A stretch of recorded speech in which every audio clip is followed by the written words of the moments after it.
What you just said is one of the most insanely idiotic things I have ever heard. At no point in your rambling, incoherent response were you even close to anything that could be considered a rational thought. Everyone in this room is now dumber for having listened to it. I award you no points, and may God have mercy on your soul.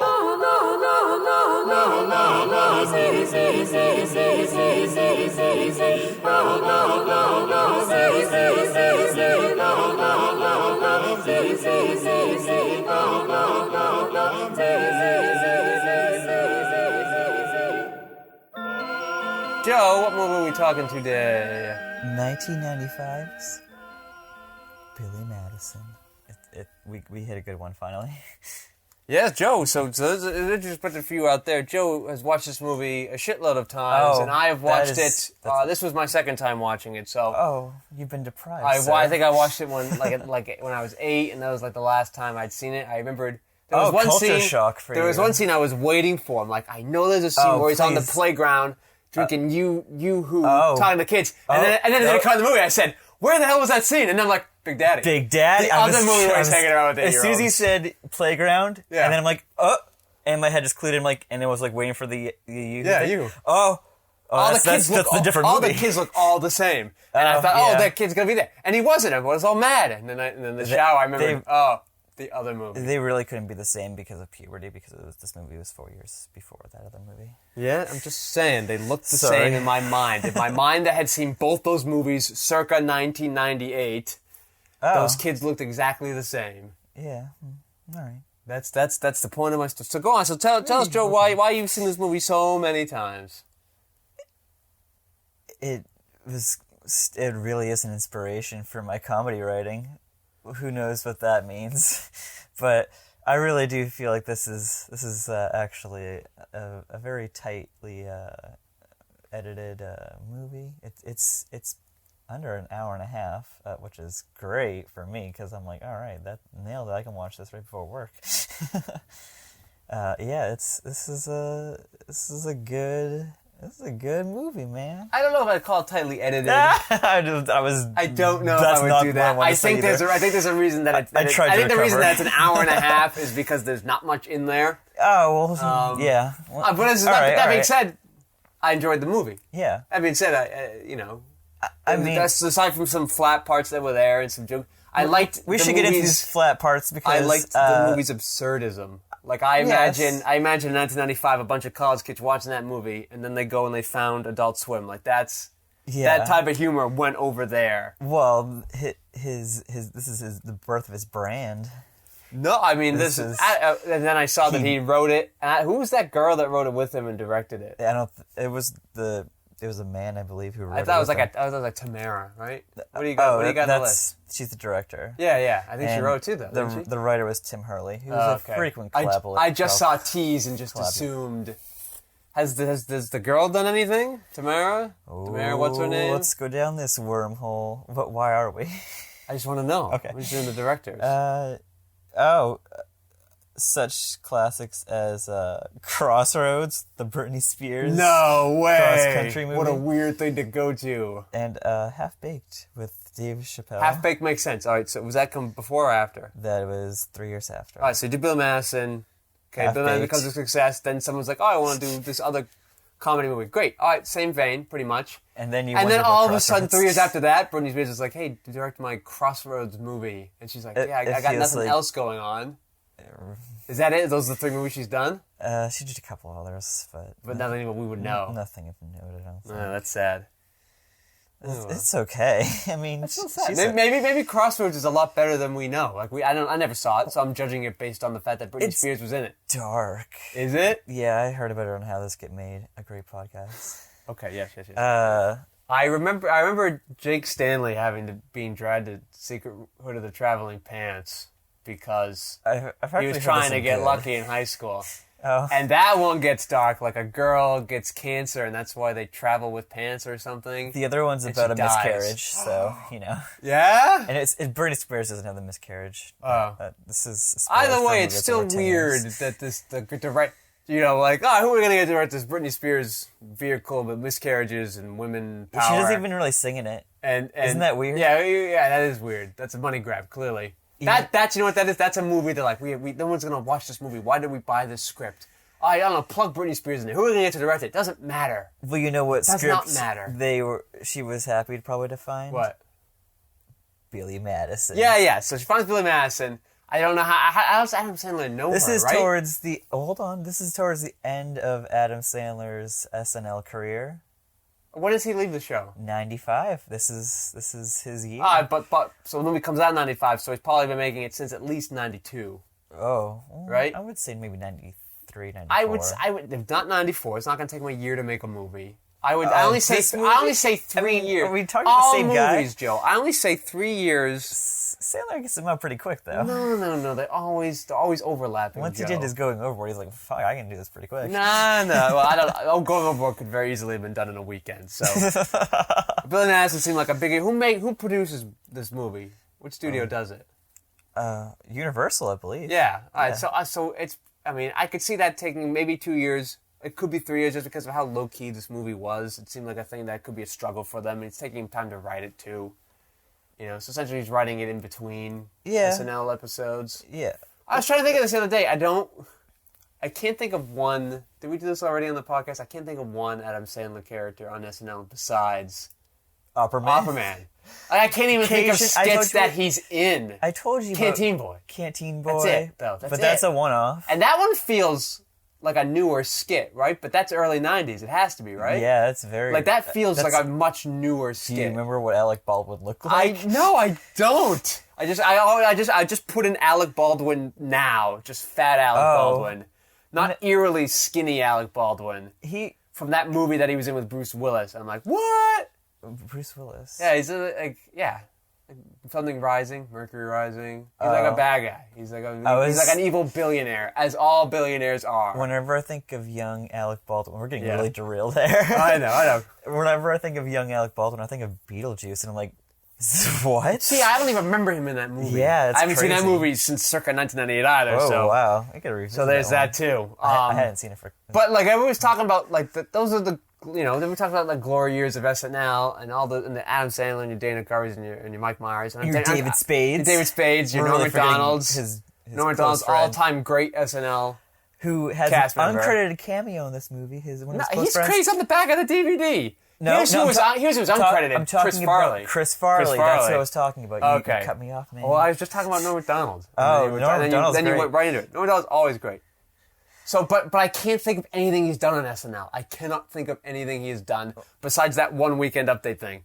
That's it. That's all I can think of. Well, he did a couple of weird characters. I remember none of them. Do you? Yeah, Cajun Man. Cajun Man? Yeah, and from Louisiana, Cajun Man. Don't remember. I remember that commercial, right? Bud Gay, Schmidt's Gay, Schlicks. I remember that commercial too. It's great. That's it. He did this weird one with Rob Schneider, and that's right. Rob Schneider was kicking around on that show too. Yeah, and they were at a hotel, and they walking on a couple, and they're just doing weird. I don't remember these. Things. I was just about to say middle-aged man, and I'm like, no, it's Mike Myers. I don't even know anymore. But Billy Madison is good.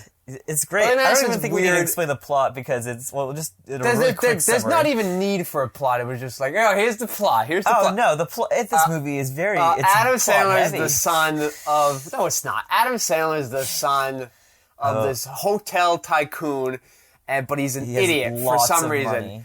Sometimes it feels like he might be mentally handicapped, but then he has moments of very obvious lucidity. Very drunk.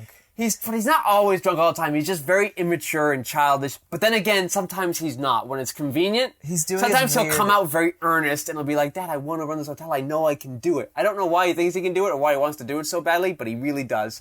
And he's very straight, just a regular guy talking at that moment. And then all the other time he's like, yeah, you want some pie? Oh. Yeah, you want to do some pie? He'll just do that that's not a line in the movie. 80% of the... I couldn't think of a line in the movie. I know almost every line in this movie. Yeah, Joe calls me, he's seen this movie that many times, and I said, "What? That's so weird that you would watch this movie so many times." But we also... I can't do comedy movies a lot, Joe, because once I know the jokes, like I don't want to watch it anymore. It's not gonna make me laugh. Like shows like Parks and Rec that are pretty much just funny-based shows. I can only do them once, and that's it. That's so sad So because this show's like that. This movie's like that. It's just a really funny movie, but that's it. That's all it's got. It's just funny lines, and that's it. This movie's like a comfort movie. Yeah. I can just put this on and I can laugh along with it sometimes. Well, that's clearly like a childhood attachment that you grew to sure. it. So you've got nostalgia that's there. So yeah, so there are different reasons why you're enjoying this movie so much. That's all. Shout out to my mom and her good parenting, because I don't think 7-year-olds should be watching this movie. So his son has tycoon hair, and he's gonna give it to the tycoon is gonna give it to Bradley Whitford because the son can't handle it. What an amazing and casting then the son that was. said, and then here's what they agreed to, with no legal contracts. The son says, if I can complete grades 1 through 12 in 2 weeks each, in a total of 24 weeks, then you let me have your hotel. Which is the weirdest negotiation ever. That's all that you needed to do to run your empire, is to complete high school. That's the goal. Elementary, middle school. I'm just saying, but you have to do those to get to high school. We don't do anything in middle school. So I think he gets it all the way in elementary school. And we're in high school for 5 minutes, and then he has a quiz show high school instead. So Bradley Whitford wins the movie. He gets the hotel, and then agrees to do the high school quiz. He doesn't have to do that. Well, also, nobody has to do any of this because no contracts are being signed. Well, they keep bringing up, he's like, I'm going to take you to court. Remember? That's true. That is the father, weird. played by Darren McGavin. You know what I remember is a lot of 2-minute scenes with Bradley Whitford going, "How am I going to stop Adam Sandler?" And that was it. That's all that he does in that whole scene. He's like, "Why are we cutting back to you? We know what the stakes are, Bradley Whitford. We know you're a bad guy." And here's where the movie succeeds, Joe. These little small things that it can do real quick to let you know who these people are. So we open up on Adam Sandler in the pool, and he's wearing his sneakers, but his sneakers are on in the pool. Brilliant. I know everything I need to know about him right there. Even without his Suntan Lotion song, I get in the headspace of this character right away. Song, by the Bradley way. Whitford opens up on a Triscuit's monocle. I know everything about Bradley Whitford. I know he's a DB. I know he's going to be a bad guy. And I'm going to hate that guy for a while. And then they even go a little further where he's bringing out the worst in Adam Sandler by doing weird stuff at the dinner table. Like, that's great moments. Or when he goes to get the nudie magazines, and there's this Zolly shot in where, like, we're zooming in while dolling out at the same time, and it's this big, it feels like this big moment. It's one of the few well-directed scenes Tamara has, that's not just heavily reliant on Adam Sandler doing goofy stuff. It's a real cinematic moment, and you know in his headspace what these nudie magazines mean to him. It's this, it's Eden to him. So this movie does have these great moments. It's just an actor peaking too early. No, Adam Sandler should write his own scripts and try hard at them, and just like now he doesn't care, and you get grown-ups. But back then he doesn't care, and you get like Chris Farley getting jerked off by a penguin. Like that was a great moment. That's Adam Sandler needs to get back to, just random crap. Everybody making out with everybody at the end of that movie. Steve Buscemi coming in, amazing cameo. Steve Buscemi coming in and crossing him off like a kill list. You're like, that's a great joke. ELO. That's a great joke right there. And then he puts on the lipstick, and that's another great moment right there. Boom, done. And then he comes back again. Before I'm like, I'm glad to he comes in and he saves the movie. Great joke.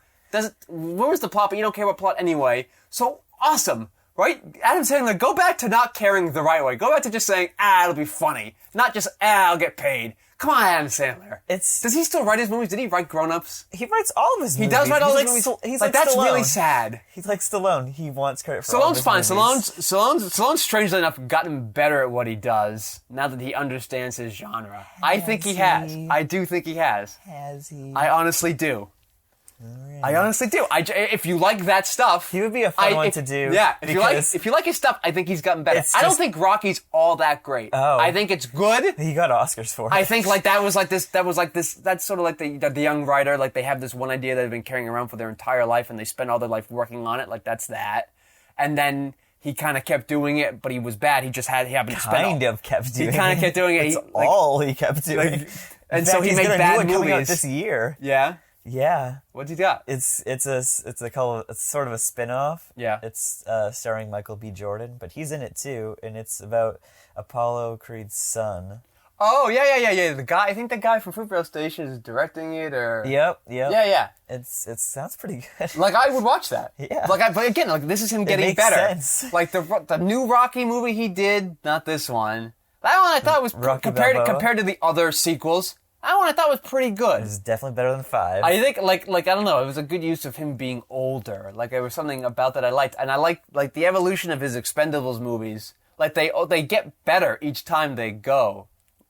Is that just because you liked Kelsey Grammer, the last one? No, I legitimately liked this first one was just a regular movie, and you enjoyed the novelty of it, and then they realized that people were laughing at that movie, so they made it funny in the second one, and that was enjoyable, but then it didn't take itself that seriously, and I think that you lost some gravitas there. But then the third one, I don't know, I think Mel Gibson really brings that movie together. Strange to say. Wow. I know it might be taboo now, people don't like Mel Gibson anymore, but...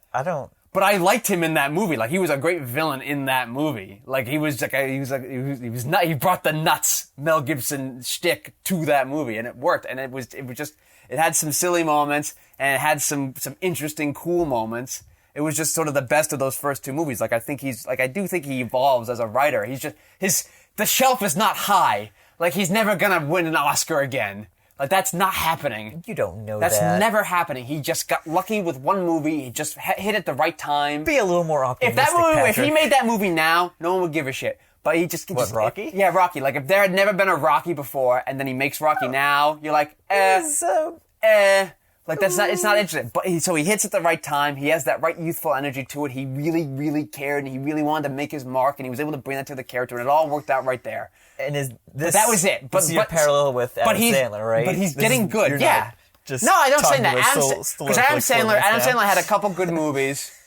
Adam Sandler had a couple good movies, and then, I don't know, for some reason he stopped trying. I think Sylvester Stallone's just naturally bad, and he's getting better. He had a couple in between Punch Drunk Love, though. Oh, but he didn't make Punch Drunk. He didn't write Punch Drunk Love. Maybe, thank God. He didn't write Punch Drunk Love. P.T. Anderson comes and he says, hey, I think you'd be good for that. And thank God he did. Essentially, he wrote this movie for him. Yeah, essentially, he's meeting Adam Sandler at parties, and he's getting a good idea of what this guy's like in real life. He meets him at Largo, and then making him unhealthier, and then he gets Punch Drunk Love. But we're not at Punch Drunk Love here. We're at Billy Madison. I like the absurdist. I like the penguins. I like everybody making out. I like the banana peel joke that's set up for ages. The runner, and then doesn't really add anything. It's just there, and then they drive off a cliff. Rule. Yeah, they drive off a cliff, and you're like, what happened? And you're like, okay, but I kind of liked it. I think it works. It worked for me. It works in this movie. That's a great line now that I can always say. People will be like, "Oh, Billy Madison." This movie is heavily quoted. That's what I within my friends. Like in the late '90s, people were quoting this all the time, and I had no idea, but I had memories of it. Looking back, and I'm like, oh my god, that was from this movie. Like when he's making fun of that kid who's bad at reading. Yeah, right. The Today Junior line. Today. People were saying for years into the mid 2000s. People were saying that, and I never knew what that was. I was so afraid of that line coming out when I was reading because why? I don't know if I stuttered, but it was just a fear that whenever I read out loud in class, I'd be like, oh man, but someone's going to do the Billy Madison line on me. But here was the other scene I did remember from the movie that actually was in the movie when he. The character growth movement when the kid pees his pants and then he pees his pants in return. He's like, peeing your pants is the coolest. I'm like, and I'm like, okay, good. At least this one's in the movie. Oh yeah, that was it. That and the Yoo-Hoo scene. That's all I remember. But the old lady, how can you not remember the old lady? I don't remember that because when that at all. Hold on, but when that line, when she says, "If peeing your pants is cool, consider me Miles Davis," and I was like, who's Miles Davis? And not until Collateral. Oh, that's where you learned 14. I was like, oh, Miles Davis, jazz singer. Great jazz musician. Jazz musician, sorry. But that's not the funny line. The funny line is what he says afterwards when he's like, lady, that's the grossest thing I ever heard. Oh, yeah. But he says it with like this big smile on his face, like he's like, yeah, that's fucking gross. He does a lot of smiling. Did you notice they couldn't get a scene with get it together without him cracking up when he was talking to Chris Farley at the bus, like when the teacher goes in, and he's like, Chris Farley's like, that Veronica Vaughn is one piece of ace, and the whole time Sandler's just like, yeah, and then he's just like, he's got a big smile on his face. Those guys really play off each other pretty well. They should have done more movies together. Oh man, they should have done like a superhero movie. I kind of wish there was more of that than him and David Spade, even though they worked great together. I just wish we David got one. David Spade. I like how Farley like when David Spade Sandler. shows up for 5 minutes in a movie and does his thing. Like that's why I like David Spade. Like I don't like David Spade being like a big show guy. You know? Is he even a big show guy? Because the Joe Dirt sequel's coming out. Yeah. Like I don't like him in Joe Crackle Dirt. I don't like him that much for free. That movie made so much money. What the hell is Crackle? It's some streaming service. Like no the one's heard of. PlayStation keeps telling me like, hey, we have Crackle here. You should watch it. And I'm like, I don't know what you are. Leave me alone, Crackle. Yeah. What is that? I don't know. What is that? What is Crackle? It's a streaming service. What do they? Okay, what do they stream? Like Hulu? They're gonna stream the new Joe Dirt movie Jesus. on July Like, 16th. I have seen so many advertisements for this. That's the big ticket money is Joe Dirt. Like, hey, we got Joe Dirt. You should check out Crackle. I really feel no, like that not was working. his Sorry. most successful single. But even solo when star. it paired off with Chris Farley, like I don't like him in that movie. I like Chris Farley in that movie. I don't like him in that movie. He's too much a straight man. Oh, Like I kind of like he him as does funny Dickie Robinson. things. He was okay in that. Dickie Dickie that what it Robinson? was? Remember that? It was Yeah. Dickie Roberts. Whatever. I don't remember now. Well, he was former child star. Yeah. Point of my movie. Is that? I saw them in the theater. Look at all these mid. I don't know, mid-tier SNL guys we're talking about here. Yeah. Well, I guess yeah. I guess mid-tier is not the right word. Larry Hankin. Who the hell's Larry Hankin? He's Carl. Who the hell's Carl? Carl is like his kind of that guy, inside the guy other at the business hotel. guy. Yeah. He showed up on. Who gets the hotel? He's been on Friends. He's a very well-known You character. know what's great actor. was when they do the quiz show and he's talking about the lesson he learned from the dog, Oh my god! right? And then the principal comes out. He's like, and everybody cheers, and you think he's won. The principal's like, no, that was. They cheer because he said the nib-high football rules thing. I thought they were cheering. That's why. I thought that was this episode of Super where they were setting up to make it look like he won. And then the principal comes out and that's dumb. That was a dumb thing you said. And we're all dumber because you said it. Yeah. Hilarious. A little better. Hilarious. That's a great line. That was funny. And then they bring in the musical. Like they have a musical number right in the middle of the movie. God. That's my notes. What is happening right now? That was. And the clown's like, hey, I bet you thought I was dead. I'm okay, though. It was a great musical number. Right? And the clown comes back. The clown makes out with the teacher at the end. This movie is so impressive to me. The music made me feel like Danny Elfman was composing it, right? Did you ever get that? It opens up, you're like, oh, Danny Elfman, but I don't think it was him. Yeah, no, it wasn't him. It was actually, I actually think I put And then it you down. had your classic 90s weird shaped font for the opening credits, and you're like, oh, look how wacky we are. Yeah. But then this is the beginning of sort of the Adam Staplers, though, like the weird voices and he's singing his songs for no reason, and Does he ever like sing a song again? he bites a guy. We need to. Like but he's not like a real song. Like he just goes, hey, I'm singing a song now. Look at me. And everybody's like, okay, why are you singing a song? No. When he's singing the "Do You Have Any More Gum" song. Oh, there's the gum. There's the there's the suntan lotion one. Oh, that's what he does. Well, I'm talking about the big musical number. He likes. Yeah, I'm not singing. talking about that. I'm talking about like the little random crap that he'll do in the middle of a scene. Yeah, He bites a guy in an episode. Yeah, Right? an An episode. episode. in a scene, right? He like just bites him on the wrist or something for no good reason. Like, that's just weird Adam Sandler stuff, and I like it. Yeah. And I wonder, like, did he write the movie, like, he always wanted to do that humor? Right? Or does he do this movie, and then he's like, oh, this is working, I better keep with this. We can also say this is... Right? What do you think? I wasn't listening. Wow. Okay, thanks, Joe. I was looking up if this was a box office success, and it was.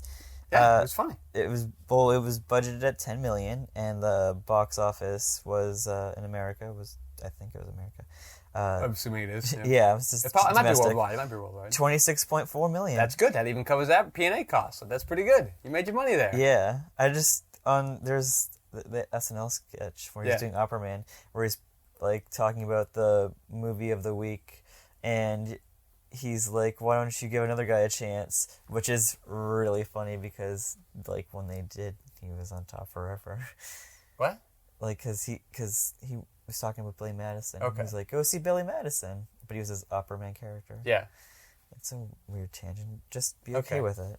And also another Adam Sandler staple is that he like in the middle of talking, sometimes he would stop using words. They just wouldn't be words anymore. Do you remember that? Any of those scenes, Joe? Yeah. He's like, well, stop it, and then blah, blah, blah. Oh, his and then, gibberish? Yeah, and then people are like, what are you saying? And he just gibberishes back.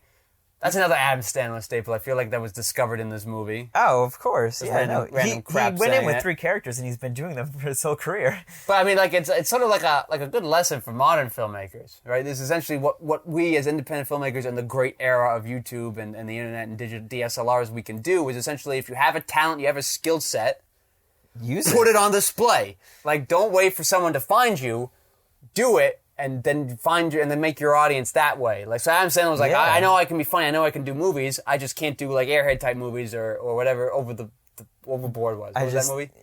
So He just didn't have a budget, right, man. it wasn't even his movie. It was just so find out what you're good at and then put that on display.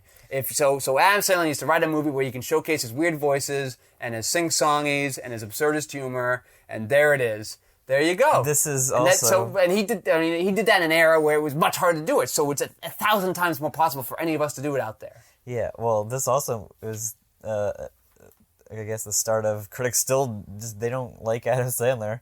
They don't like this movie. Yeah, Roger Ebert said, not an attractive screen presence. He might have a career as a villain or a fall guy or the butt of a joke, but as the protagonist, his problem is he creates the fingernails on the chalkboard. As a villain? I mean, I would love to see him as like play a different guy. But I can understand. He made I can a understand career where out of this, I can understand where Ebert's coming from. I totally do. I totally get where you could find it annoying. When I was 8, I probably did find it annoying. I don't remember, but to think of him as a villain, that's the one thing in that makes me go, what? Well, I'm trying to think of villains he could play, and I'm like, like you're watching Billy Madison, you're like, that guy could be a villain. From Billy Madison, that's what you're getting. That's what you're taking away. I see a star. I don't see a star. I definitely didn't think. Like, if I watched this movie now, if this movie came out now, and I watched it, later, like if this movie came out now, I'd be like, overpaid actor in Hollywood. Yeah, I wouldn't think that. I would think, oh, this guy will have like a niche audience. This guy will be like a Louis C.K. type guy. People that like his humor will really like his humor, and they'll follow him to the end of the earth. That's what I would think. Have a career if that was a thing, though. What was the thing? Do you think if Adam Sandler only got a niche audience, and that if he was still going now when he's almost 50? That he would still be doing. I don't. I think he would have found some. Maybe I don't know, but that's what I would have thought if this movie came out in 2015. That's David Spade. That's what I would have thought. Audience. David Spade, I don't feel like has a niche audience. David Spade, I guess a little bit. There's Spade heads. I guess a little bit. Yeah. Is that they call him? Yeah, he does have a very specific type of comedy. You're right. So I guess he's good. It just doesn't feel like his audience is that big. That's all. It's a much more niche audience than what I would have guessed Adam Sandler. So that's what I would have thought. And now, yes, now that he makes $20 million a movie, I'm like.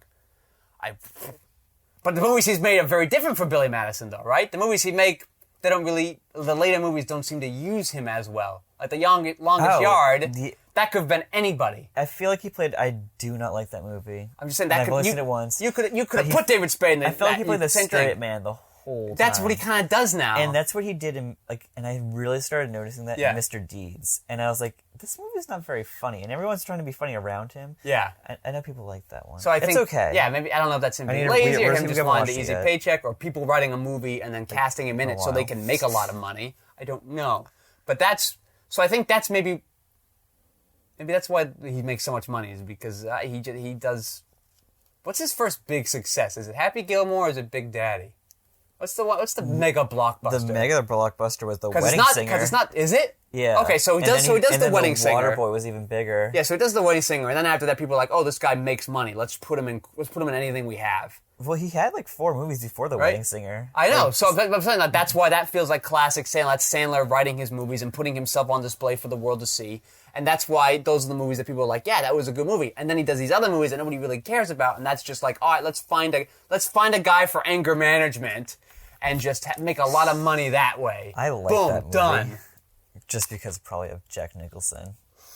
Have you seen that? I've seen that movie. Yeah, I did see that movie actually. I saw it at Jimmy Hidaya's 13th birthday party. It's a name that sounds so familiar. I don't think you ever went to school with it. Oh yeah, he was in high school with us. If you're listening, Jimmy Hidaya, thank you for listening. No, give me a call. Thank you. We'll get caught up. Do we remember each other? No, he probably doesn't remember you. I don't remember him though. Like there are times where I think he's an idiot, but right in the point where he is that heart to heart with Norm Macdonald, that other guy at that restaurant. He's like, man, I just wish my dad would like me and stuff. Oh, when they throw the pickles? Yeah, the pickles, and it just feels like. And they have that weird Meg Ryan Jack Nicholson joke. I wrote that down because that is a weird joke. Yeah, it's hey Billy, who would you rather bone, Jack Nicholson or Meg Ryan? And then Billy asks, Jack Nicholson now or 1974? And then the guy's like, 74. And then Billy Madison pauses, and he's like, Meg Ryan. Yeah. No, you got a funny joke there. It felt like, quite frankly, it felt like the way Norm Macdonald reacted to it after he said his question, that he was making it up on the spot. Yeah. Like, essentially, just three of them like, all right, let's just figure out what we're going to do here, guys. Oh. Why doesn't Norm Macdonald do more Adam Sandler movies, right? He's done a couple more. Like, I don't know, he doesn't feel like he's not like the regular. He's not like Rob Schneider, he's not David Spade. He's not Steve Buscemi. He's not Steve Buscemi. Steve Buscemi's fine, I like Steve Buscemi. But he's not like, who's the guy I hate? He's been like, Steve Buscemi. No, who's the guy I hate? Who's the guy I hate in King of Queens?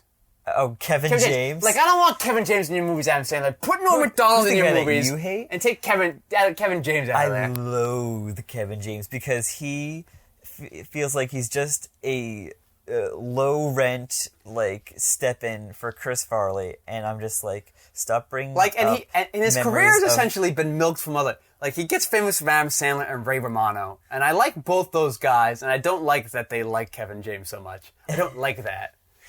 I'm just so happy to hear that you like Adam Sandler. I do. I like this Billy Madison. I like Adult Swim Adam Sandler. Like, that's what I like. I like him doing random crap.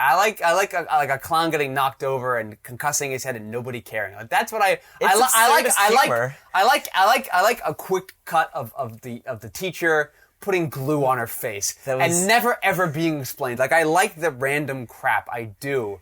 If you make your whole movie random crap, then I like it. If you just do it here or there, then it feels gimmicky. But when the whole thing, it felt true here, like it does in Aqua Teen Hunger Force. I like the way it works. You're right. It's missing his late movies because he's just in and out. That's it. There you go. This movie has a great villain. It's very quickly paced. I felt like it doesn't feel quick all that much. It does happen. There are just some scenes where we're like, we can cut 5 minutes out of this. We don't need to do this. Well, if they cut 5 minutes out of it, it'll probably go under. That's the thing. Like, they're like, I think that they're like, we only have a 75-minute movie here. Let's add some scenes of Bradley Whitford talking about how he's going to get Adam Sandler. Later on in his career, he would not care how short it was. I know. or like in the background of the big quiz board, where the principal has like all these things about like how his wife's cheating on him and stuff like that. Like, I love all those little tramp jokes. Like, they were hilarious. But the joke with the principal in the elementary school when they're having the Valentines being read, and that's the one I never got until like a couple. Yeah, I didn't like that one, but that one felt a little too much. But what? P.S. I'm horny. Yeah. I thought it was funny when the little girls were having crushes on him. But he was just like, oh, and there, the dreamy eye look. Yeah, like, that was funny. And then the principal didn't like, I don't know, that went too far. Like, that felt too obvious. Oh, I don't know. There was like an innocence in the first two parts of the joke. One of my notes that I underlined a billion times was their setups and payoffs. Yes, to jokes, which. Well, that's the thing. Like, they don't even feel like setups per se. It just feels like a joke happens, like a ninja joke. It's like a punchline without a setup. I'm talking about the works, banana jokes with the O'Doyle. Yeah, I guess. Well, that's the thing. I'm like waiting for that banana to come around and around. Steve Buscemi, like, they set that up and that paid off. I don't think that doesn't feel like I said. That felt like a joke that they had real quick, and then they called it back. And the fact that they called it back, they called that the random joke. That was a separate joke in and of itself. That's how that I feel so structured, and it works that way. There's also like, and he goes, thank God I called that guy. Like, that's funny. That's funny not because it was set up. There was already 3 jokes or more there. That was a joke, and it worked by itself. They're like, Steve Buscemi, you're in this movie. That's crazy. And then he came back. Steve Buscemi, you came back. That's awesome. They got him for more than one day. They had 2 days of filming with Steve Buscemi. He shoots a very Bradley Whitford at the actor. end. He's working for the Coens all the time at this point. In 95, yeah? Yeah. When does Fargo come out? Fargo was like I think it was 95, actually. Yeah, it's 95 so he's not really a big 96. Guy yet then, though. But it was just funny. It was just funny. Like, because that's a guy you would look at and you're like, the funny looking guy. I've seen you in a movie before. From Fargo. He's that distinguished. And now he's the funny looking guy from Fargo. Before he just like, that funny looking guy from something. Was he in Reservoir Dogs? Reservoir Dogs, Pulp Fiction. He wasn't in Pulp Fiction. He has a cameo in Pulp Fiction where he's the guy, Buddy Holly, at the restaurant scene. What movie was David Spade in a restaurant scene of Adam Sandler? What was that movie? Right, like he's the waiter for like 5 seconds. Wow. Right? No, I don't remember. Well, we'll find out soon, I'm sure. Yeah, I hope we do, because I don't. You don't even know. I've been watching. You don't even know what's going on. I've been doing some watching of these Yeah, movies. they got Steve Buscemi, but they couldn't get Brendan Fraser. They couldn't have him peep on in there. I don't think they wanted Do you Brendan think Fraser. Sandler was like, I don't like him. Yeah, I don't like him. He's never used him again. No, and the Farley scene on the bus that you were talking about earlier, like that was a good scene for character growth too, because Farley's talking about how babylicious that girl is, and Adam Sandler's like, no, she's like a lady now. Yeah. I've been to second base with her. She's a lady. Yeah, it was second base because he was dared to do by it, right? the kids. And the teacher's very okay with it. Oh, it's okay. she's- All the girls want to do it. No, it's cute when like a 10-year-old wants to do an animate puberty yet. They don't know what an erection is. It's creepier when the 30-year-old man who's in the 3rd grade does it, right? She calls him out on it, though. She's like... Yeah, but she's not mad at it. She's mad in like the beginning of the movie before she has him in class, and then like for the first day of class she's mad, and then very unapologetically after that she's very okay with him. Oh yeah, I'm cool with you now. And then they fall in love. A fun IMDb fact, though, of this movie. Yeah. Robert De Niro's favorite movie. This is Robert De Niro's favorite movie. And then there's a part where I'm thinking, you have nothing to say about that. I liked him when he was a taxi driver. I liked and he was a mad bull. Can you imagine Adam Sandler as a taxi driver? Just a taxi driver. I think Rob Schneider was a taxi driver in one of his movies too. Was he? Or maybe just a movie. He's just the physical he played a taxi driver in one movie. I don't know. Maybe in that movie Taxi, he was a taxi driver. I don't know. Remember that movie? I don't. Jimmy Fallon? Yeah, when he was trying to make it big in the movies. That's a dark time in my life. Queen Latifah was in that movie. Yeah. Fun fact. Oh. Yeah. So yeah, the movie was successful, I believe. It wasn't a major hit, but it was. No, but that's fine, right? You're making the money. You make probably $5 to $10 million. You've made people. That's pretty good. Yeah. Right. I'm trying to think of what that relates to in today's dollars. I'm trying to think. A movie opened it on $26 million. I'm thinking that would be a very didn't big open on that. That's the entire gross. run. Movies make that in a weekend. Movies make 3 times that in a weekend now. That's what's happening. Yeah, we can date this podcast by saying Jurassic Park just made over Jurassic World. It's called Jurassic World. Wow. All right. It's called Jurassic World, Joe. It's just Jurassic Park. Jurassic Park 4 with more dinosaurs. More dinosaurs, more troubles, and less patience. For like in 5 minutes, Jurassic Park made what Billy Madison made. 5 minutes. That's all it took. Yeah, like one showing. It made at that every on theater its across the midnight country. showing on Thursday. Yeah. I don't like the midnight showings now, and not only that, they're lazy. Now it's like, oh, we'll have a 7:00 showing on Thursday. Screw you. Open on a Friday. Yeah, they don't care anymore. They just want to make money. Let's just open it a week earlier than we said we were going to open it. I know the posters everywhere are saying we'd open it on the 30th, but let's just open it on the 23rd. Screw you, movie theaters. Screw you. So I just was looking up other movies around 90. Yeah. Like comedy movies around 95. Yeah. What's the biggest comedy movie in 1995? I'd say Clueless. I remember Clueless. Friday. Not Friday after next. No, just not Friday. Next Friday. No. Oh, just Friday. Yeah, just Friday. I thought that movie was older. No. I thought that movie was like early 90s. Casper came out in 95. Yeah, okay, that's a comedy. That's like a family movie. Yeah. As Good as It Gets, which is a good comedy. It's a James L. Brooks comedy, which... Oh, yeah. James L. Brooks and Adam Sandler would go together in Spanglish. Does he write Spanglish? I doubt it. I think James L. Brooks did. Okay. You gotta leave James L. Brooks movies alone. Those are his movies. Also, Bad Boys, Bad Boys is that early? Yeah. That sequel takes a long time. Mallrats. Yeah, I don't like Mallrats. Father of the Bride Part 2. Oh, Tommy Boy. How can we forget? Tommy Boy came out. Find the top grossing comedy in 1995. Okay. I don't know the top gross, and let's see where it relates to Billy Madison. Let's get some perspective here on the success of Billy Madison out there. And meanwhile, while I looks at it, Mr. Van Rensselaer, I think, has some calls for us. Or anyone on the lines? Yep, I'm being informed that we are not a call-in show, and that we are not doing this live. So do not call in. I don't think I've given you a number. Thank you, Lars Van Rensselaer. Did you want top grossing movies in general, or just comedy? Let's start with comedy, and maybe we'll go to the top grossing movies. You got anybody? What have you got? What do you got in the Google machine, Lars, Mr. Van Rensselaer? No. Okay, I'm being told he. Do you want to hold leave him alone? Okay. Okay. Let me just go. I'll just go through the top 10 that year, and that's how we'll judge this. The top grossing movie of 95 was Batman Forever. The first Joel Schumacher movie. Is that with Val Kilmer? Yeah, okay. That's the Jim Carrey. the one where Robin gets introduced. Yep. Okay. Second was Pocahontas. Tommy Lee Jones. Tommy Lee Jones is in that movie too. Well, How much money did that make? How much money did that make? 184 million. That's like chump change now, right? Yeah, that's nothing. This is domestic. This is Jurassic Park made that in a weekend. It made more than that in a weekend. Jurassic World, 3-day weekend. Jesus. Yeah, it's a stupid movie. Go on. So then it's what was the Pocahontas? Makes sense. Fine. The sequel to Ace Ventura. I saw Pocahontas. I saw it in the Zoetrope, which was a small theater in our hometown. What a beautiful theater. And it would get like second run movies. So like a movie would be out for 3 months and then it would show it and you could buy it for like $2. They got Napoleon Dynamite. They were very proud of that. They did get Napoleon. That's where I saw Napoleon Dynamite. Yeah. And I snuck in a parfait to Napoleon Dynamite. And we had to go to the cafe next door. We were there for an hour and I had that bad boy in my pocket and I pulled it out and Chris and Jake were like, "You've been having that this whole time?" And I said, "I wanted my parfait for the movie." And I saw Mean Girls at that theater too. Remember Mean Girls? Oh yeah, Mean Girls. I saw that there. That was like right before it closed. I saw 13 times Night Before Christmas there. Oh wow. Probably 10 times James and Johnny Peach there. I think we have this in common. Maybe What? our first movie.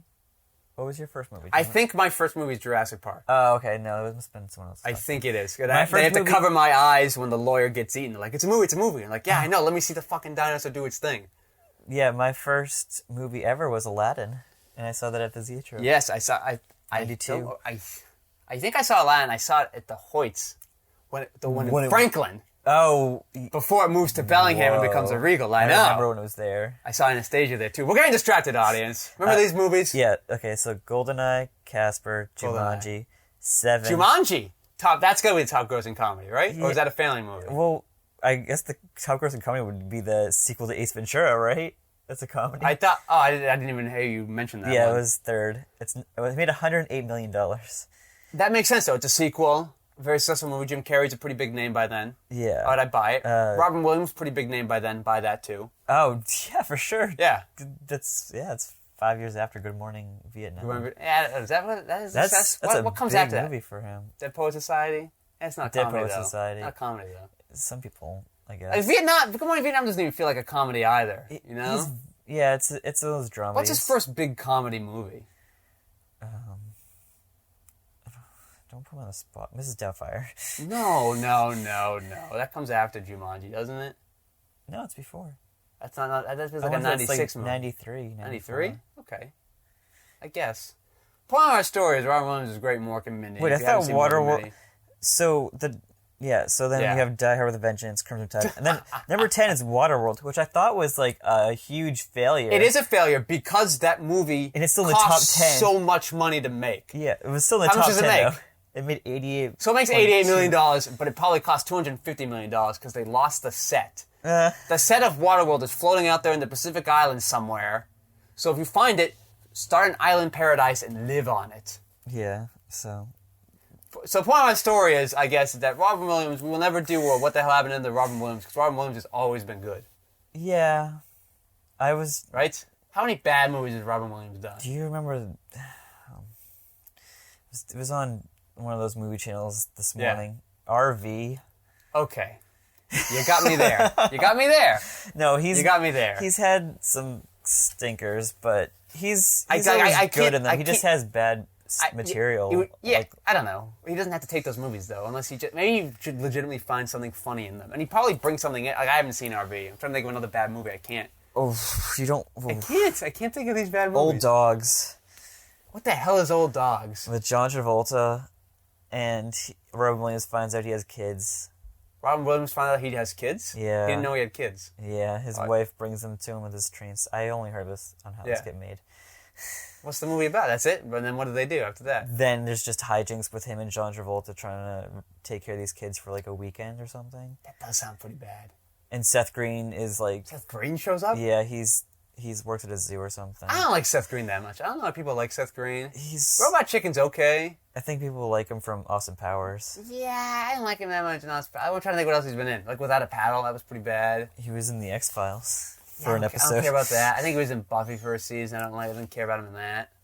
Yeah. But yeah, no, so I guess the point of my story is, like, you have Robin Williams, and I think Robin Williams, like, these great comedic actors. Then you have your Adam Sandlers, you have your Eddie Murphys. Like, you put those guys together. Eddie Murphy. Like exactly. Like, Robin Williams' filmography is 1,000 times better than both those guys. Both Adam Sandler and Eddie Murphy, right? It doesn't feel as blemished as both those guys' movies, right? Yeah. You gotta agree with me on that, right? I really What does like What does Eddie Murphy have? Nothing. Beverly Hills Cop, right? And then what? Dr. Dolittle, kind of? Nutty Professor. Nutty Professor, a little bit. 48 Hours. I don't even know what that movie is. He did a bunch of movies, man. Right? I don't remember. Oh, Coming to America. Coming to America is pretty good. Yeah, Trading Places. Trading Places. All right, 80s Eddie Murphy. Pretty great. And then the 90s come, and I don't know. Do these guys stop trying, or do they just take these big paychecks for movies that are written for them? Like, what is it? I don't know, man. Like, what is it? Because Adam Sandler the same thing. Mid-90s, very good. And then... He had a couple of stinkers, and then he had Bulletproof. I haven't even heard of this. You know way too many movies about Adam Sandler. Oh, well... Right? I've done some research, man. These guys start off great. They become these big hits, and then they get tired, or they get lazy, or whatever. You know? It's the Punch Drunk Love syndrome. But that's different though. Like that feels like I don't know. He wanted to do something different. He exercised all of his acting muscles. He's like, nah, I don't know. Do this. Like he did crappy things before. Yeah, he did crappy things before. And then like Punch Drunk Love is like the anomaly in this, right? Eddie Murphy doesn't have his Punch Drunk Love. Robin Williams was always kind of Punch Drunk loving, right? We did Dead Poets Society and Your Good Money Vietnam, and then Mrs. Doubtfire, and then it gets better. Shut up. And then what do you have? That's a good movie. Okay, great. All right, great. Mrs. Doubtfire, fine, funny movie. Hilarious. Hook. Oh. Hook, that's going to be his first big comedy, right? Hook? Yeah, it was in the 80s. Yeah. Hook. Say 88, maybe. Yeah, it might be 90. I could be wrong. I don't think it might be 90. You're right. Might be 90. Yeah. That's a Steven Spielberg movie. One of my stories I like Robin Williams. I'm a big fan of Robin Williams. Yeah, I like all him around. too, man. Like Patch Adams. I love Patch Adams. Surprisingly hilarious movie. I only remember just people dying of cancer in that movie. People do die in that movie. I don't remember so much dying specifically from cancer. One woman gets shot. Oh, she gets shot in that movie. I think I own that movie. I think Chris Yancich gave me that movie because we watched it on VHS once, and I don't remember laughing so hard during a movie. And it was just like a regular movie. Like, it's not a particularly funny movie. It's a pretty standard movie. But for some reason, he was just so funny in that movie, I couldn't stop laughing at him. Yeah. Couldn't do it. Point of my story is... I think you feel the way... What is the point of my story? I don't even know. I don't know. I like Adam Sandler. You like Adam Sandler a lot, and I like Robin Williams a lot. I like Adam Sandler in a couple movies, and I really like him in Punch Drunk Love, and I mostly like him in Rain on Me. And that's it. So like Rain Over Me. So like 5 movies I like him in. You really need to see Funny People. I haven't seen Funny People. You're right. I haven't seen Funny People. I haven't seen Funny That's better than Rain Over Me. Like Rain Over Me. I like when he does that. I like when he pushes himself. Adam Sandler, you can push yourself, and maybe you don't like to do it all the time, and I totally get it. I do, because they give you $20 million for goofing around with your friends all summer. I would take that deal. I would, but maybe I don't know. Maybe you don't feel fulfilled for doing it. Fine. Did that other 9/11 movie come out in the same year? What other movie? The plane one? It was like World Trade Center with Nicolas Cage. Yeah. Like Did that come out in the same year as Rain Over Me? No, I think Rain Over Me comes over after. That's the World Trade Center movie, man. It's literally called The World Trade Center. No, I think he's in the movie. It doesn't matter. I'm not getting... Yeah, there's another... I'm not getting in brutish capitalism, okay? Could you imagine them making like a Pearl Harbor movie the year after Pearl Harbor happens? Right? Cause it's 1940... Michael Bay made the Pearl Harbor 1943, movie. They make a Pearl Harbor movie. Could you imagine that? That's kind of fucked up, man. Like, some people think Hogan's Heroes is too soon, but at least that's trying to... At least that's trying to be funny about it, you know? So, like, I don't know, it doesn't feel like showboating. It was just like, hey, it would be pretty wacky to have a thing in a Nazi prison camp. We really get derailed, man. Let's wrap this up. Oh, you getting tired, Joe? No, I'm not tired. You're getting sleepy? No. You're getting tired? I think How are we doing on the clock, Lars Van Rensselaer? Yeah, I'm getting he's doing the thing with his hand. That's telling me to wrap it up. Yeah, we're getting the light. So once again, we'd like to thank our studio. Once again, we'd like to thank our sponsor, Shake and Bake, for keeping things shaken and making bacon. They don't do that, I'm being told. Thank you, Mr. Van Rensselaer. Joe, do you have any final thoughts on Billy Madison? This movie that really, do you think... This movie spoke to me. Yeah, tell me why this spoke to you and how it shaped you as a writer going forward. Oh, gosh. That's a little... it's a good movie. This is a good movie. I stand by this movie. As a person that wasn't as attached to it, I want to ask you... Yeah. Did you like it? Like I said at the beginning, I do like this movie. But I'm not going to watch it much more in my life, I feel. Oh. Like, I'll probably watch this like in maybe 10 years, times. It'll be on like I don't know, Space Netflix or whatever they're gonna call it by then, right? Or Brain Flicks. They'll just beam it right into your head. That sounds scary. What if you're driving? Yeah, there'll be a law. I don't do that, I guess. But like I'll watch it a couple funny times so I can forget all the jokes again. Oh, I want to remember these jokes for the rest of my life. No, because I'm not going to enjoy them anymore. Because I'm not going to want to watch it again if I remember all the jokes. We forgot about. I just want to mention the lunch lady who's. I don't like lunch ladies that funny. I don't think they're funny. Oh, my friends. Like I like Adam Sandler. Like calls a kid an idiot for not trading lunch with him. Like I like him yelling at 5-year-olds. That's funny. I'll trade you this banana for that snack pack. Yeah. And then the kid just shakes his head no.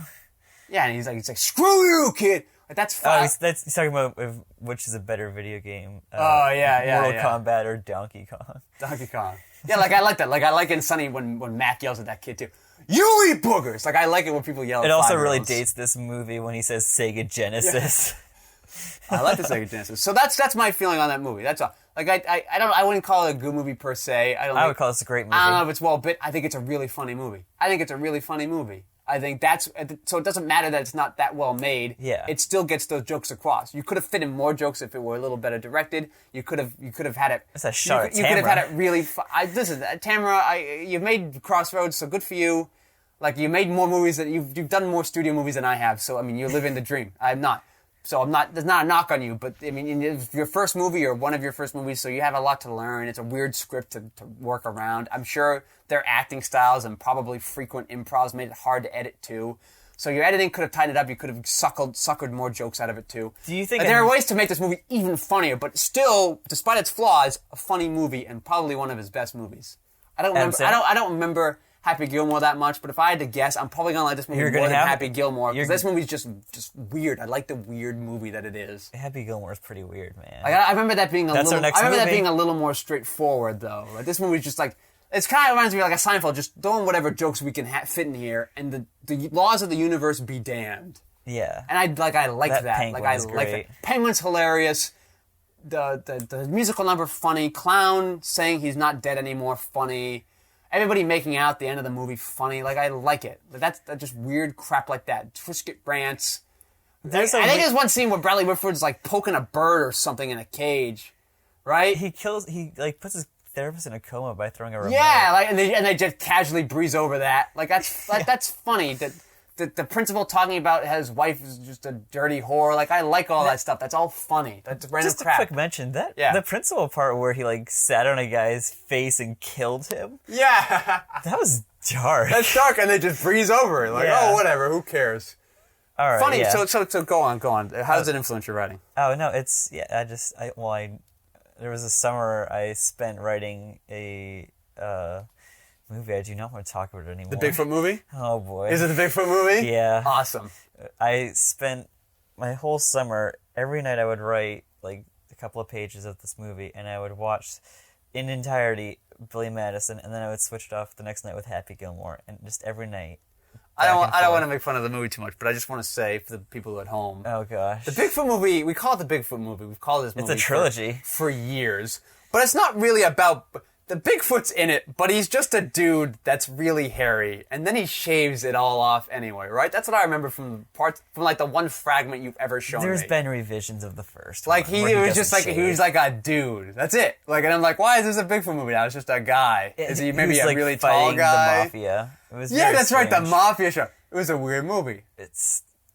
We should go back and revisit that, Joe. Oh. Right, like let's go and find old scripts that we've done and just read through them. Right, let's read through them. We'll bring in actors and we'll read through these scripts and be like, what? Like things we wrote in middle school and high school. Let's do it. Yeah, I also want to tease up that the catalyst from this podcast. Yes. I want to give full credit. This is Joe's podcast. This was his idea from the start. Oh. He brought me in, which I'm very grateful for. But like, Joe, go tell us where you got the idea for. Well, we just had an hour-long conversation about an Adam Sandler. Who? Like, you and I. We did? Yeah, this is back in the fall. We had this conversation about just Adam Sandler doing movies because he wanted to take vacations with his friends. Yeah, I do remember this conversation. That's right. And so I think he's had a couple of stinkers. Yeah, a lot of stinkers, Joe. Like, Joe. box office-wise, I should say. Okay. Like, they haven't made as much money as his previous ones. Like, even Jack and Jill made a lot of money. He still makes money. It's insane. Well, not anymore. His last couple haven't... That's My Boy. Good, make him work for it again. Flop. He's got that Netflix deal. No offense, Adam Sandler, but... Right? Don't you want to have to work? Don't you feel better when you put in some effort and you put in some love? Well, we're going to get to them, but, like, he tried it with The Cobbler. Like, these independent Netflix movies. keeps telling me to watch that movie. Netflix is like, you'll really like The Cobbler. You need I'm to like, wait, Netflix, sir. leave me alone. Wait for that one. I don't trust Netflix anymore because my roommates The Cobbler? my roommates have ruined Netflix for me, and now it thinks I want to watch superheroes and B horror movies. Oh. Sometimes I do want to watch B horror movies, but not that much. All right, Netflix, calm down. Okay, yeah. So we're gonna wrap up this. All right, okay. Van Rensselaer is getting me the finger. All right, we're almost done. So yeah, we are going to. He's had the flops now. I want to write a script with you that's for Adam Sandler. I want to write a whole movie. Adam Sandler, what would you think him. if we wrote a movie for you? What are we going to do? Like a funny movie or like a Punch Drunk Love type movie? I think we should just sit down. Yeah. Like very soon and just start brainstorming and then like let's work this thing out. All right, so stay tuned we'll do like a brainstorming podcast coming up. So stay tuned for that. That'll be kind of fun. Here are my final thoughts, and I kind of touched on them earlier, so I won't belabor them. But Adam Sandler, he showcased himself. He knew what his skill set was, and he found a way to put that on full display. Yes, he had help. He was a stand-up comedian. He had a big audience, and he was on SNL, so it was a little easier for him to find the money. But if you're a funny person, or maybe a talented writer, or a great cinematographer, or you're a director rising in the ranks, now we live in an age where you can make your own crap, and you can find a way to get it shown. There are more festivals than ever that you can find an audience in. YouTube's still a great... YouTube and Vimeo, and maybe this Crackle, whatever that is. Oh, all great places for you to find an audience and build an audience that way. And if you're really good, I feel that the content gets found. Billy Madison only made $26 million. It still made a profit for its company, but people found that. Eventually, they found this great movie. This is a giant... They'll find you, too. Cult movie. All right? And look at him. And now he makes $20 million a movie for doing nothing, for literally doing nothing. So, please... Of course, when I said literally, I meant figuratively. So, please, go out there and do something. Go out and if you really want to do something, do it yourself. Don't wait for it to just magically happen. Get it done. That's what I want to say. That's an inspirational message. All right, well, I hope so. So, and Tamara, I'm sorry if you ever felt insulted. I'd love to work with you on something. That would be a fun time, right? You've done Billy Madison, you've done other things, Crossroads, you've done other things we don't know what they are. Half-Baked was a funny movie, too. Yeah. All right? Okay, all right, Van Rensselaer, we're going. All right, thanks. So, all right, so everybody, I'm Patrick Skeyhill. You can find my stuff at QuixoticUnited.com. We have some shorts. We got a feature film. And, of course, Joe Vekeman is the proud inventor of mantees for men who want the comfort of panties. Oh, no. Mantees is right up your alley when you want to keep those bad boys nice and snuggled. All right, everybody, thanks for listening. This was What the Hell Happened to Them, Adam Sandler edition. Stay tuned for Happy Gilmore.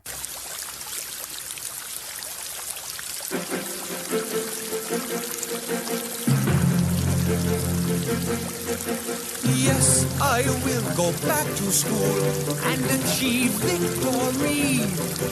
No man will take what my father has built unless that man is me. My Billy, sweet Billy boy, I knew you would go back. No one can stop you if you try. Don't I have a nice rack? I thank you for beating the shit out of me. I see things so clearly now. I choose my destiny. Oh, Billy, I knew you had it in ya. We're here to help you, Billy. Get back in school to stay. You gotta work real hard and stick it out to it's me. I bet you thought that I was dead. But when I fell over, I just broke my leg and got a hemorrhage in my head.